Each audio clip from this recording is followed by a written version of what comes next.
On today's show, how did the Dallas Mavericks pull off a comeback win in Summer League? What happened with Jaden Hardy between the first half and the second half, and what do we see from the rookies? Talk about that and more in today's Locked On Mavs. And this is Locked On Mavericks. Mavericks, NBA champions. Bang! It's good, and the Mavericks have won the game. If you don't believe, you shouldn't be here. Loyalty never fades away. And welcome. You are locked on to the Dallas Mavericks. My name is Nick Angstadt, media member and NBA channel manager for the Locked On Podcast Network, your team every day. Thanks for being part of the show and making Locked On Mavs your first listen each and every day as we let it ride. We'll let it ride for Summer League. First win in 2 years. Yeah, it's a big day. Thanks for being part of the show. Make it Locked On Mavs your first listen every day. Join the Raccoon Squad. Be an everyday or subscribe and follow for free. Search Locked On Mavericks wherever you get your podcast or on YouTube. The best way you can help us grow the show is to listen every day and to comment anything below. Let us know in the comment section. Give us one takeaway from Mavs versus Sixers Summer League win. Oh, and joining me, as always, my co-host, writer, and contributor at Mavs.com. The winning wonder, the one more thinking. What you got for me, Isaac Harris? This is a big day in Mavs history. Big Summer League win. There's a guy from Alabama behind you there in Vegas. I feel like we got to start the pod off just at the top, like any Vegas tales. You took to the streets of Vegas last night. Yes, you saw some things. I did take to the streets of Vegas. I went to Fremont Street, which is like this really famous Vegas place where it's basically like an outdoor mall where there's just a ton of casinos and strip clubs and a bunch of restaurants and a ton of things going on. Like chicken strips? I did eat chicken strips actually, but I saw Okay. some things that I can never unsee. Well, it's good you have Locked On stickers. Now I'm doing better. And our Locked On sticker made it on the broadcast thanks to our friend Ryan, who at the dancing medallion fan. I talked to him before the game and he's a cool guy. So shout out to him. Shout out to Elias. Shout out to Elias, who I met here. I met a bunch. I've given out like 10 or 11 stickers, which I did not expect to do. So shout out to all the Raccoon Squad members here at the Vegas Summer League. I'm still here. Like Isaac said, today's show, we're going to talk about the Mavericks win against the 76ers. There's a bunch of stuff we can get into. We're obviously going to talk about Dereck Lively and his play, Olivier-Maxance Prosper and his play. They upped their minutes, so we can calm down now. Yeah, we can calm down now because they played more than 20 minutes and played pretty much as much as the other starters. So we'll talk about them. We'll talk about I want to talk about Taze Moore. Taze Moore had a real big outing. We talked to him after the game. Jelly Walker, I thought, had some good moments in this, but I think we have to start with Jaden Hardy because this game and Jaden Hardy kind of went hand in hand. It really was. This game went how Jaden Hardy went. Yeah, I mean, I think you had a quote from Dudley after the game that was kind of fun, but I mean, it was pretty tough first half for Hardy. I mean, it's some of the worst basketball I've seen him play. I made a joke about it on Twitter. I'm like, hey, if it's a Hardy party, whenever it's great, like, what are we calling this? A lot of people said Hardy farty whenever when the things are not going well, but I mean, it looked like G League Ignite type of performance. It looked like he was forcing it. He couldn't get a shot to go down. He had some turnovers. It wasn't a good first half for Jaden Hardy. It was not, and we've talked about several times throughout Summer League and talking about Summer League that this Summer League is about him as much as we want it to be about the rookies and Lively and Prosper and see what they're going to be, and then can the two-way guys take another step forward. This is about Hardy because he's the one guy that is going to definitely get rotation minutes for sure, or at least like big rotation minutes. And they wanted to put Hardy in a position where he's the main guy, where he's the one, where he is getting the double teams thrown at him, the triple teams. They even did it in practice where Jared Dudley on the sidelines would call out triple, and they would run to Jaden Hardy and make him make a decision. And sometimes he wouldn't tell him, and sometimes he would just make a signal, and then they would go do that. So they really wanted to push Hardy forward, push him forward in his ball handling, push him forward in his playmaking, in him being the guy on this team. And so when he was really struggling in the first half, the Mavs were really struggling. And then he came out in the second half and was much better. And Jared Dudley, like you said, came to us after the game and kind of unprompted, Dwayne Price just asked him, what was the difference between the first half and the second half? And Jared Dudley mentioned, in the first half, Jaden Hardy was, down. He was kind of in his feelings. He was not feeling good and all that. And then we gave him a pep talk. Assistant coach gave him a pep talk, and then he came out there and he just played much better. And for Dudley to kind of share that candor and to share that Jaden was feeling that. I mean, it was very obvious if you watched it. I was sitting probably like 10 yards from Hardy. Do I use yards if it's basketball? Should I just use feet? I feel like yards is an NFL football thing. But I'm sitting 10 yards from him. I'm watching him on the bench when he got benched earlier, and he just didn't look like he wanted to be there. He just turned 21 recently. He's in Vegas, so I'm not going to put any things together. You could maybe Fremont put something Street. Together. I did not see him at Fremont Street. I did see a guy that looked exactly like Ben Simmons, though, which I thought was really funny. I pointed it out to Jackson and Tony. I was like, hey, look, there's Ben Simmons. And they both believed me for a second. And they thought it was Ben Simmons. Well, with Jaden Hardy, he wasn't feeling it. And he was down. And like you said, he was driving into traffic. And he was getting blocked at the rim. And he was doing things that we've seen from Hardy, but not at this level of bad. And he missed his first, 7 shots. And then in the second half, I just thought he looked totally different. Yeah, particularly the fourth quarter. I mean, he was part of the crew that had the big comeback there for Dallas. I mean, honestly, first half, probably first 3 quarters of this game is some of the worst basketball I've seen played in a long time. You haven't watched enough Summer League, let me tell you. Well, I meant for Mavs jerseys. Well, they also missed the play-in last year, so it was pretty tough. But they had some other guys. I'm going to say the Spurs-Hornets game to kick off Summer League with the first Wemby game was the worst basketball I've ever seen, but this was a close second. At least it had Wemby in it. But no, I mean, yeah, they struggled early on. It was pretty tough. And luckily the fourth quarter happened and they had some other guys to come in there and give them a jolt of energy and play some defense, had some calls go their way, some luck. And but they hit shots and hustled, and yeah, that part was cool in the fourth to see how they responded that way. And then to see Max and Lively come in at the end of that run to kind of finish off the game, I thought was awesome too. Oh, absolutely. So Jaden Hardy finished the second half. He had 19 points, 2 boards, 4 assists. He didn't have any turnovers, which is huge. He went 5 of 11 from the field, hit a couple of threes, 7 of 7 from the free throw line. And I asked Jared Dudley, so what do you think was the difference? What do you think changed with Jaden Hardy from when he was down on himself in the first half to when he got really excited and actually started scoring in the second half? And he said, scorers, they see the ball go through and then they get excited. And that's exactly what happened. He got to see the ball go through. He had a layup, he had a 3, he had a couple of free throws, and all of a sudden he was down and he was going for it. So I think Jaden Hardy really encapsulates this entire game. 12 of 13 from the free throw line too. That was probably his only play. I mean, I think somebody could look at the box score and just be like, dude, why are y'all saying he sucked in the first half or whatever when he had 24 points? It was pretty bad basketball until that second half. But at the free throw line, he was knocking down his free throws, and that's huge. And, like you said, going into Summer League, he's the main guy to watch for Dallas, because if Jaden Hardy's not on this team, are they trying to trade Tim Hardaway? I don't know. I think they're probably, if they trade off Tim Hardaway for a big or somebody that's not at that position or a guy who's not really scoring much, then they're banking on Jaden Hardy and Seth Curry to make up for that bench scoring. And Jaden Hardy's part of that. So he's got to continue to grow and continue jacking up the shots. He had 18 field goal attempts in the first game, 17 in this one. Let's continue at this 17 to 20 number. My question is, for those hypothetical people you just mentioned, how could you not look at this first half and think Jaden Hardy did not have a good game? I mean, in the first half, he only had 5 points. He was 0-6 from the field. He did hit 5 free throws, but he had a couple turnovers, and it was brutal to see it. But he made the turnaround. That's the big takeaway from this game, is that I think this is another step in Jaden Hardy's development and just maturity. I mean, he's still a really young. Are you drinking blue milk?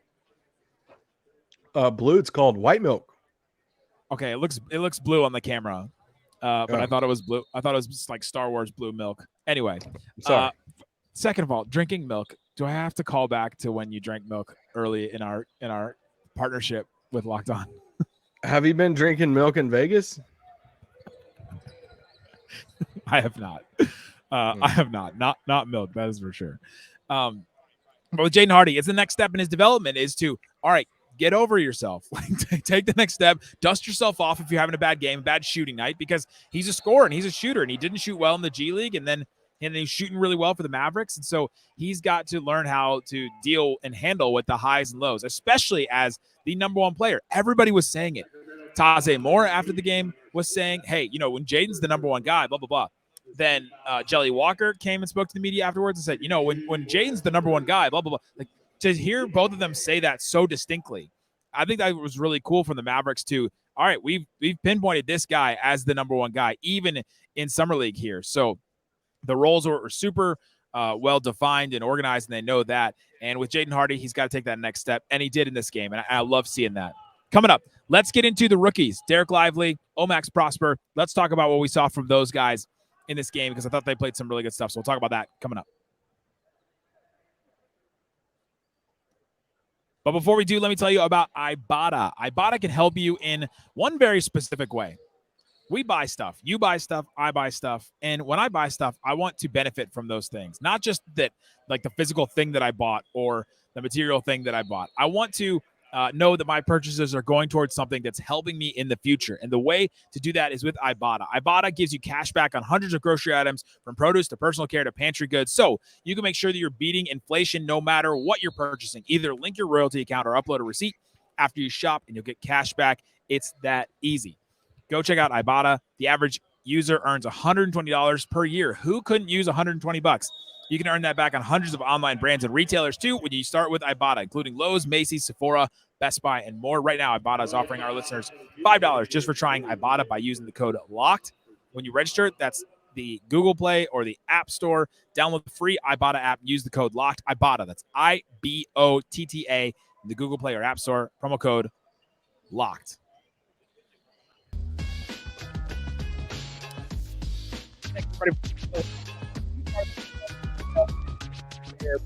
Squad, we appreciate you. Shout out to everybody that I saw here at Vegas Summer League. This is my last day here, so I'll be back, and we'll be doing an episode tomorrow. We'll focus on what the Mavericks can do going forward, what they can do with the MLE, what they can do in free agency, and we'll break down Pascal Siakam tomorrow. Ooh, can the Mavs get in on that? That's on tomorrow. All right, Isaac, let's talk about these rookies, because in this Summer League game, the Mavericks did get the win 111-103. And I thought in the first half, I just wrote down about Lively. Tough half for Lively. Rotations have kind of been off for everybody, and so they were off for him as well. He had 4 fouls. He did get 5 rebounds, and he had a couple of offensive rebounds. He did have one really good assist where he kicked ahead to somebody in transition. But I just thought it was a really tough half for him. And then he came back in the second half, and I thought he looked way better. And Jared Dudley mentioned him too, just how big of an impact he had on this game. Yeah, he had 4 fouls with like 7 minutes to go in the second quarter. You get 10 total. Hey, what's up, bro? If you're watching on YouTube, you saw it's Kai Carlin with a blizzard. Hi, Kai. Kai used to host Locked On Sixers for us with Keith, and he writes for USA Today. So anyway, back to Dereck Lively. Lively had 4 fouls early on. He still can't set a pick. So there's one thing that Dwight Powell has got to teach Dereck Lively. It's how to set a screen. He got called for an offensive foul. We started this whole Summer League process, and one of the big things was, oh, man, Dereck Lively is asking these guards how they want to set screens for him. Maybe don't ask the guards how they want you to set screens. Ask the NBA how they want you to set screens, because it's just not working for him at a certain point. And we know that's something he's going to struggle with. And so he'll work on it and get better. And he's got a really good mentor in Dwight Powell who sets really good screens. That's like his one real true NBA skill. Yeah. So, yeah, he struggled early. I mean, honestly, everybody struggled in the first half for this Mavs team. But, yeah, he just – I thought his energy was a little bit different in this game as far as like his, it was weird because some of the fouls were, weirdly kind of over. I don't know. Anyway, I'm going to go down a rabbit trail and some nitpicking. I just don't I hate nitpicking Summer League. So it's just part of it. Seeing them out on the floor. The one thing so we asked some of the guys afterwards, and we asked Taze Moore, what did you see from Lively? What did you guys say to Lively in the locker room? And he's like, Well, he's like, hey, man, you got 10 fouls. Don't get down on yourself because you have 10 fouls in summer league. So it's all about practice and getting reps and getting that and feeling the speed of the game. You know, I asked Lively and Omax after the first practice when I was here, what's the biggest difference? You guys have done one practice. What's the biggest difference already between college and the NBA? And they're like, oh, man, the speed. You can even just tell the speed of the game, the athleticism of these guys, and it's just us catching up with it. And they're getting used to it. And that's what summer league is for. It's the buffer between the NBA and your college career. And so get all the fouls. I have no problem with Lively having like 5 or 6 fouls. And he didn't even technically foul out in an NBA game, right? What didn't he finish with like 5? I think he finished with 4. Like, yeah, he finished. So I have no problem with him with those fouls. I love the play when he got out in transition. You know, he got the alley-oop dunk on that one. Obviously, it looked good. He had a couple, other dunks around the basket. You know, he has really good hands. I was impressed by his hands. Some of the passes that he caught in the paint. He had this pick and roll with Hardy in the second half. That it was a pretty tough pass from Hardy, and he caught it, dunked it. Yeah, I loved a lot of what he did in the second half. He finished with 11 rebounds. So shout out. I don't know when the last time a non-Luka Maverick had 11 boards, but he's the best rebounder they've had since Tyson Chandler. I mean, like full stop. I mean, I don't know if there's anybody else. I know we're going to make that comparison a ton, and Tyson Chandler was sitting behind the bench and cheering him on every second of this game, but he is the best. I mean, he's the best one. He's just going to come in, and it's going to stand out so much, the difference between what we've seen with Dwight and, Maxey, and then now with Dereck Lively. Because, like you said, 11 rebounds, 4 of them on the offensive end. I mean, a couple of assists. His passing is something that I think is underrated. We talked about it in his draft profile. I know Rafael Barlow's talked about it when we've had him on, but his passing is something where he's not clueless when he has the ball. He can point in the right direction and knows where to point guys to go the right way. And he'll hit guys with really good passes. And so that's something I'm really looking forward to. Now, will the Mavericks take advantage of that skill? I'm not sure, but they will take advantage of it when guys get doubled. And does Luka get doubled a lot? Yes. Does Kyrie get doubled? Yes. I do want to see him get a few more touches. Obviously he's going to get touches around the basket when he plays with Luka and Kyrie, but in summer league, let's get him the ball a little bit more. Maybe in the short roll, let's try to hit him a little bit more on the pick and roll. My prediction going to summer league was that he was going to hit 3 threes in a game. I just need he hasn't picked and popped at all, which is obviously he tried the one. That was kind of like a tough spot to be in. He chucked that one from the corner. They obviously just want him roll into the basket, and they haven't. To my knowledge, watching, I haven't seen any pick and pop opportunities for him. The thing is with this summer league is Jaden Hardy's not a pick and roll guard necessarily, right? Like, he's not the one to operate in the pick and roll, to hit guys off of a roll, off of a pop, anything like that. McKinley Wright isn't that either, and he went out with an injury in the third quarter of this game, so he wasn't in there. And then you have Miles. I thought he was playing the best basketball of everybody. He was hitting a bunch of floaters. Like, he's a pick and roll guard, but he scores off of it. He's not a playmaker, get you the ball off of it. And so he doesn't have those type of guards with him right now. They can do those things, but that's not their featured thing. Jelly Walker, Miles, Mike Miles, it's not their featured thing either. They fill it up. All those guys kind of fill it up. And so there are several times in both summer league games so far I've just watched and gone, hit him on the roll. Like, I've said it out loud. I bet they could hear me from wherever I was really close in Cox Pavilion. You're really close to him, and I was like, hit him on the roll, and he's there. But it's going to be a lot different when he's with the Mavericks, with a Luka and with a Kyrie, who are just so intelligent and can hit those. But I'm with you on, can we just hit him a couple times on the roll? Because it doesn't even look like they're looking up for him at times. Yeah. The other rookie, Omax. I love him. Omax. The drop is coming. When I get my board back, the drop is coming. I love Omax's energy and defense, and a lot of it's going to come down to the 3-point shooting. He missed all 4 of his shots tonight. But just seeing his energy at his size, obviously I'm a biased guy because I was all about him. And, of course you want to see him score more or do stuff more around the basket, but what he's going to be asked to do is to go out there and hit a corner 3 and to play defense against some bigger wings. And he's only hit 1 corner 3 in summer league, but he's playing his butt off on defense and just a lot of energy. And I love having that guy on the floor. Yeah, coming up, let's talk about Omax. Let's talk about his game and see what else we thought from him. And then everybody else. Let's see what we saw from everybody else on Summer League, what we're looking for going forward. We'll talk about that coming up.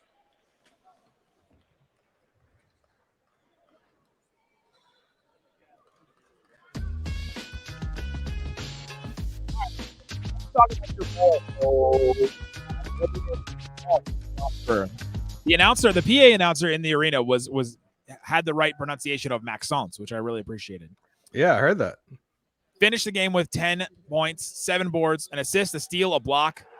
Missed all 4 of his threes, like you said, but he was 6 of 9. Nice. From the free throw line. And I thought he had a really good game. Just watching him, seeing him in person, listening to him talk, he's going to force Jason Kidd's hands so quickly. Well, they're going to want to bring. Yes, I hope. They're going to want to bring these guys along slowly. And I think he's just going to be such an impact so quickly because of how long he is. He listed at what, 6'7"? He looks bigger than that to me. His wingspan is forever.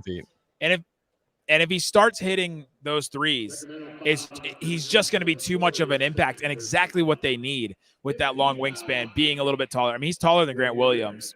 Grant Williams was there on the sidelines, and he's bigger than him. Not bigger muscular-wise, because Grant Williams, he's a thick boy, but Omax is definitely longer than him and taller than him. So Omax, though, the one thing that I was listening for, I guess I was listening for, is can he do anything off the dribble? Can he attack closeouts? Do we see any of that? And that's what I said in the preview. And we saw that a couple times, including a really clutch play where he got an and one at the end. Yeah, that was a big time moment. He reminds me of, he's like the 4 version of Josh Green, and in the sense of he's going to give you energy. He's going to work his butt off. It's going to come down to like the threes.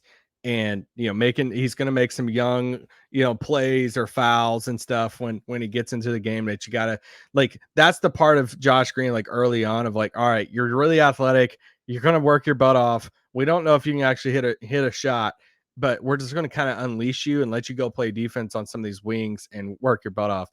And I think that's what Omax is kind of reminding me of, is Josh's rookie season, something like that, but a bigger version of that. And yeah, I mean, he ended up finishing the game. I thought, that was really, he had a steal in the backcourt one time, then, had a dunk, but he's doing all the things that I want to see him do. He's not going to, I said this at the beginning, he's not going to be the player that gives you 33 points in a summer league game and everybody's talking about it. He's going to do all, I mean, he had like 7 rebounds in this game, 10 points, played dang good defense. Yeah, I like the guy. Oh, absolutely. And I mentioned he's going to force Jason Kidd's hand. He literally forced Jared Dudley's hand because Jared Dudley said, they played a little bit more than the minutes restriction that we talked about before the game, but, they went out there and they closed the game out there because they're making such an impact. Anytime that you had Omax and Lively guarding a pick and roll, it didn't go well for the Sixers. Like every single time. They kind of changed some of that where Omax was guarding the ball handler a little bit more. And when you had those two guys, guarding a pick and roll, it's just hard to get anything going if you're the offensive team because it's such long way. It's double 7-foot wingspans. I mean, between the two of them, what is it? It's almost 15 feet of wingspan between the two of them. And so you have that, and they just make it really difficult. They're really good on both of them are really good on their feet, but Omax specifically. And just the stuff off the dribble to me really stood out because he can attack closeouts, and he's already doing it in Summer League. It's just not something we saw from Dorian Finney-Smith early on, or even Dorian Finney-Smith very often at all, or Reggie Bullock very often. But he can attack off the dribble. He can do some stuff, and his wingspan is so long that he can just get up and finish. That last shot that he hit, that was the end one. I mean, he drives from the corner. He's right in front of me. He drives from the corner. He stops. That big man from the Sixers goes straight up, and then Omax gets into his body, and then on the way down, he finishes the shot because his arms are so long. He's still so close to the basket, and that's an aspect of his game that I'm really looking forward to seeing develop throughout his career. Yeah, he's still got to get better at handling the ball. Sometimes he gets a little loose with it, especially if he's trying to bring it up or there's other guys around him. But that's just part of it, and he can put the ball on the floor and at least pump fake, get to the basket. I'm sure there's some people in the comments that are saying, hey, why haven't you talked about Taze Moore, Jelly Walker? We're about to, but I also want to say this, like, the main reason we're talking about Summer League or watching Summer League is for those three guys, Jaden Hardy, Omax, Lively, the other guys. So we're always going to talk about those guys. Let's talk about Taze Moore. He kind of reminds me, this is kind of like a throwback or like a little bit of like a great value Daryl Griffith of like, I mean, this is because he's the smaller guy, but dude has hops. Like the put back dunk, he had another dunk. And you know, I think he hit at least 1 3. I want to say, yeah, he was 1 for 2 from 3, but he's fun. I don't know how much past Summer League he is. He's gonna be fun in Frisco. I don't mean that as like a diss. I'm just saying like he is gonna be fun for the Legends, but well, he's a little bit old. He's 25. He's a little bit older. He's been around this a little while. Afterwards, when we were asking him about Lively, he's like, you know, Lively's just this young guy. So me and some of the older guys, and he mentioned, you know, the two-way guys, and he mentioned a couple others on the team. We were telling him, and so he looks at himself. I mean, he's been around for a little while, so it's not like this guy the Mavs discovered. And he's going to be, you know, oh, can he get a roster spot or something like that? But yeah, he had a huge impact on this game. I mean, he forced Jared Dudley's hand in this one too, to play 16 minutes and to come off the bench after really not playing much at all. Just his leaping ability. He had that one really good steal that led to another fast break attempt. And he was just a big difference maker this one with just his leaping ability. And that one play where Jelly Walker kicked it ahead to him and he finished, and I thought he was going to dunk it, but he finished with the layup, and that was a really big play too. I actually think it was a brilliant pass by Jelly because there was a defender that was like, all right, what's going to happen here? Are they just going to collide at the rim? But Jelly kind of threw it behind him because I just thought it was a super smart pass. And because the pass came behind him a little bit, defender kept going. And so he just had to lay it up. And I thought it was a smart play on both guys. But yeah, I mean, I thought Jelly had kind of a similar impact. Jelly he had a couple moments where I was like, all right, he had like a spin move walk, and I'm like, all right, well, I don't know what's going on here. But he kept the Mavs kind of toned down a little bit. He was out there for a lot of the run. I mean, honestly, I think he was only playing because McKinley Wright got hurt, but because he didn't play at all the first game. He was only playing because McKinley Wright got hurt. But when he came in the game, I felt like Austin Guerrilla tweeted this, that he brought decorum to the game. And I thought that was a really good word, that he brought decorum, organization. And I asked him after the game, I said, when you got in the game, what did you want to bring to this game? What did you see from the bench that you're like, okay, I need to bring this to this game? And I mentioned about him organizing the game. And I said the game was much more organized when you came in. He said, yeah, I'm a point guard.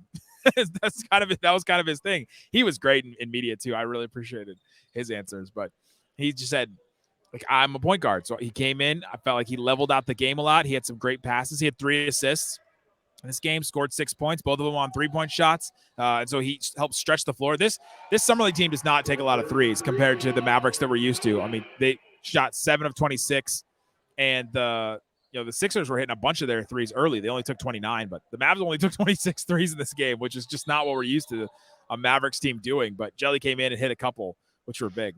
I'll tell you somebody who I know Taze Moore had the dunks. Jelly's a lot of fun. Mike Miles has had some moments. He played better this game than his first game, but I've liked what I've seen from Braxton Key, and he's a bigger guy that I'd like to see a little bit more of. If he played all of Chris Silva's minutes, I'd be totally fine with it. And I kind of like what I've seen from him. I like his touch too. Well, they have him playing. They have him and Chris Silva kind of playing together a lot of the time. And somebody mentioned, when you have Chris Silva at the 5, blah, blah, and Jared Dudley corrected him, said, no, we have Braxton Key at the 5. So that's just a really weird, it's like a really weird pairing combination. I don't think the 5 is his natural position. But he's 6'8". He's been around for a while too. He's 26 years old, but he's had some impact in this. Think about that. He's 7 years older than Dereck Lively. It's wild. I think I was watching an interview earlier of Sam Merrill, and he's 27. He had a great game. Yeah, he had a good game earlier. But anyway, that's Mavs Summer League. Game 2. Mavs get a win. I thought we had some good stuff. We saw some good. We saw some bad. We talked about most of it. Oh, AJ Lawson. He continues to impact. The thing with AJ Lawson is He's better when the players around him are better. So it's just hard to kind of simulate that, but he fills in all the gaps and does a lot of things. He had 8 rebounds in this game. He had an assist. He had a steal. He had 9 points. He missed all of his threes, but he got to the free throw line a couple times. Had one really good finish on a kick-ahead pass in transition. I thought he had a good game as well in the second half. So we'll be back again tomorrow. Like Isaac said, can the Mavs get in on the Siakam situation? And say the thing. I got one more thing. Yeah. So on yesterday's pod, wait until 3 seconds left to talk. it's kind of fun you not having your soundboard. On yesterday's pod, we talked about the midseason tournament in the third segment. I just want to say we recorded that segment before free agency started. So Chris Paul, Pat Beverly, everybody was their like old teams. And so we had some people reach out about that. And I was like, guys, we recorded this before all those deals happened. You 100% said Chris Paul and the Suns, and I mentioned two different times. I mentioned two different things. I said, well, who's the funniest to win the midseason tournament? And I mentioned Patrick Beverly by himself, and then I mentioned the Sixers by themselves, and not thinking that Patrick Beverly is on the Sixers. So, yeah. So I'm glad we made that correction. We recorded that before. We recorded it before all the moves. And I was here in Summer League when we did that for some reason. Dang, where are you? Was that in the background? There you go. Guys, thanks so much for listening to Locked On Mavs. Peace out. Boom.